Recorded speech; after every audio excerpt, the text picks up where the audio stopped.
Nos grands-mères avaient coutume de répéter cet adage un peu énervant, il faut souffrir pour être belle. Tila Durie, elle, a vécu la formule sous sa forme littérale.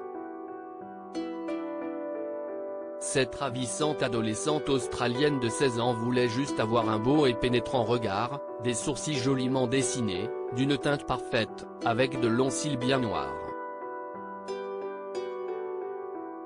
Si est avec cette idée en tête qu'elle s'est laissée tenter, sans éprouver la moindre appréhension, par une séance maison de coloration des cils et des sourcils. La jeune fille souhaite devenir esthéticienne à Victoria, où elle réside, et elle considère donc qu'elle s'y connaît. Après avoir recherché un kit permettant de réaliser ces colorations permanentes, elle choisit le Milaure Yela Chain Brow Dye Kit. Ce produit est très populaire, ce qui lui semble donc digne de confiance. Produit en main, elle applique, ainsi qu'il est recommandé, une petite quantité de teinture sur les poils concernés.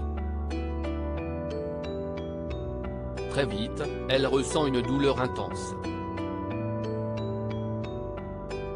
En 30 minutes, du plus cool de ses yeux et des cloques se forment sur ses sourcils. 10 minutes après la pause, des rougeurs apparaissent et, au bout d'une demi-heure, ses globes oculaires se mettent à gonfler. La séance beauté vire au cauchemar, du plus cool de ses yeux et des cloques se forment sur ses sourcils. Terrifiée, Tila appelle les secours, qui la transportent d'urgence à l'hôpital. J'avais l'impression qu'on m'avait jeté du sable dans les yeux et que je ne pouvais pas l'enlever, que des lames de rasoir m'avaient incisé les sourcils, raconte-t-elle. Rien de tel en réalité, mais une allergie particulièrement violente à la paraphénylendiamine, un colorant noir entrant dans la composition des pigmentations capillaires permanentes. L'apprentie esthéticienne aurait dû prendre la précaution d'appliquer une petite quantité de produit sur sa peau afin de vérifier l'absence de réaction allergique. Mais comme elle avait déjà utilisé le produit pour ses cheveux, elle n'a pas respecté cette précaution d'usage. Je ne réutiliserai plus jamais de teinture sur moi, conclut Tila, catégorique, à qui les soignants ont expliqué qu'elle était passée à 2 doigts de la cécité permanente.